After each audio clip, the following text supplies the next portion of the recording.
Swimming करना क्यों important है, कैसे सीखना चाहिए, और स्विमिंग के क्या क्या बेनिफिट्स हैं, इन सब चीज़ों को लेके हम लोगों ने काफ़ी डिस्कशन किया था।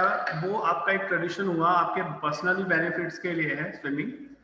और अगर हम प्रैक्टिकली बात कर रहे हैं स्पोर्ट्स में, तो स्पोर्ट्स में हम लोगों को ये चीज़ समझना है कि स्पोर्ट्स कैसे करें और इसमें पार्टिसिपेट कैसे करें, और इसको पार्टिसिपेशन के लिए हम लोग क्या क्या इंपॉर्टेंट चीज़ें हैं जो हमें जानना चाहिए।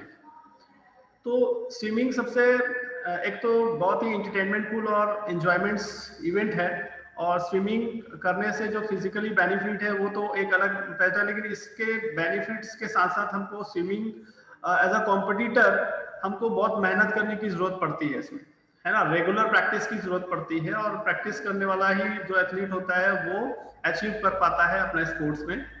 तो सबसे इंपॉर्टेंट बात है कि स्विमिंग कैसे करते हैं। इसका स्विमिंग करने का जो सिंपल मेथड है कि जो टेक्निकल यूज है हमारे बॉडी का, वो हैंड्स और लेग और बॉडी लैंग्वेज है, जिसके थ्रू हम लोग पानी में एक मोशन करते हैं, जिससे स्पीड और स्लाइड होता है हमारा बॉडी पानी के ऊपर, और हम उसमें जिसको हम बोलते हैं सिंपल लैंग्वेज में तैरना, और उसी के बेस पे हम लोग स्विमिंग कॉम्पिटिशन्स को कर पाते हैं। ओके, तो इस पे हम लोग को ध्यान देना है कि स्विमिंग का जो क्राइटेरिया होता है, जो स्विमिंग पूल होता है, वो कैसे होना चाहिए। स्विमिंग पूल्स आप लोगों ने जनरली डिफरेंट टाइप के स्विमिंग पूल्स देखे होंगे, जाने होंगे। स्विमिंग पूल एक्चुअली लर्निंग के लिए बहुत अच्छा होता है, जो हम जहां हम सीखते हैं, सीखने वाली जगह पे जब हम स्विमिंग पूल जहाँ पे ज्वाइन करेंगे, वहां पे स्विमिंग पूल का जो डिजाइन और स्ट्रक्चर होता है वो बहुत अलग अलग टाइप का होता है। फनी एरिया, फन एरिया अलग होता है इंजॉयबल करने के लिए, और स्विमिंग पूल क्लब एरिया अलग होता है। लेकिन अगर हमको सीखना है तो कोई भी स्विमिंग पूल में हम अपना प्रैक्टिस कर सकते हैं।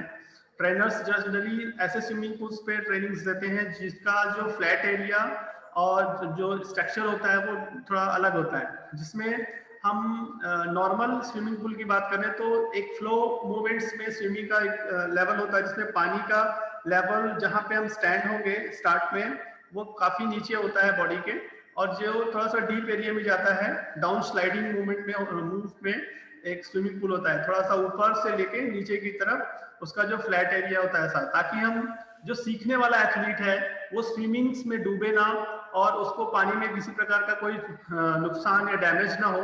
इसलिए इस तरीके के प्लेस का यूज किया जाता है, ताकि एथलीट प्रॉपरली स्विमिंग पे अपनी प्रैक्टिस कर सके। जैसे जीरो ग्राफ में स्टार्ट करने वाले जो एथलीट होते हैं, जनरली कई लोग होते हैं जो पानी में उतरने से डरते भी हैं, तो उन लोगों के लिए इस टाइप के स्विमिंग पूल्स काफी अच्छे होते हैं। तो स्विमिंग पूल्स में प्रैक्टिस के लिए ये जो पैटर्न है ज्यादातर यूज किया जाता है, जैसे कि स्लाइड, जो जैसे एथलीट पानी में उतरा तो कम से कम पानी इतना होना चाहिए, है ना। जैसे आप पानी में पहली बार उतरेंगे स्विमिंग के लिए, तो ऐसा नहीं कि आप उतरे और सीधा डूब गए, सर के ऊपर चला गया पानी, तो आप घबरा जाएंगे। घबराहट से क्या होगी, आप डर के मारे स्विमिंग हाथ पैर हिलाना शुरू कर सकते हैं, डूबने की कोशिश, उसमें जो डेंजर एरिया में जा सकते हैं।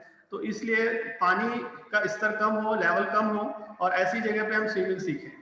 तो ट्रेनर्स इस टाइप के डिजाइन स्ट्रक्चर के हिसाब से स्विमिंग सिखाते हैं, ताकि आप पानी में कुछ चीजें आपके लिए बहुत आसान हो। Swimming pool generally international level पे अगर हम बात करते हैं, तो स्विमिंग पूल कैसे होना चाहिए। इंटरनेशनल ओलंपिक में जो स्विमिंग पूल होता है वो काफी बड़ा होता है और बहुत ही डीप गहरा भी होता है, और जनरली हमारे सर के से जस्ट डबल, जो हमारी हाइट है उससे जस्ट डबल हाइट उसकी गहराई होती है। और ऐसे तो हम ऐसी जो लेवल की बात करते हैं जहाँ पे इंटरनेशनल लेवल की स्विमिंग की बात हो सकती है। तो इंटरनेशनल स्पोर्ट्स में जो स्विमिंग होता है वो इस टाइप के डिजाइन जो आपके ग्राफ में दिख रहा है, देख लो सामने स्क्रीन पे, इस टाइप के एंगल्स पे हम लोग स्विमिंग होता है। ये स्विमिंग का जो टोटल लेंथ है वो 50 मीटर्स का होता है। 50 मीटर्स माने काफी बड़ा हो गया है, जैसे आप लोग शॉर्ट डिस्टेंस रेस करते हैं उतना बड़ा हो सकता है, जैसे कि हमारा एक फुटबॉल का के ग्राउंड का आप आधे से ज्यादा बड़ा एरिया हो गया। और इसका जो ब्रीथ होता है 21 सेंटीमीटर्स का मीटर्स का हमारा ये ब्रीथ होता है। इसमें लेयर कितनी होती है एथलीट के लिए, 9 लेयर होती हैं। एक जीरो होता है जो साइड लाइन जहाँ पे ब्लैंक होता है, मान लो कोई एरिया हो तो वो सेफ्टी के लिए यूज करने के लिए होता है। हमारा जो लेयर होता है बैक स्ट्रोक का, ये फर्स्ट लेयर है जो बैक स्ट्रोक का होता है। स्टार्टअप, ये टर्निंग स्ट्रोक के लिए यहाँ पे बैक स्ट्रोक की जो टर्निंग होती है वो यहाँ से यूज की जाएगी।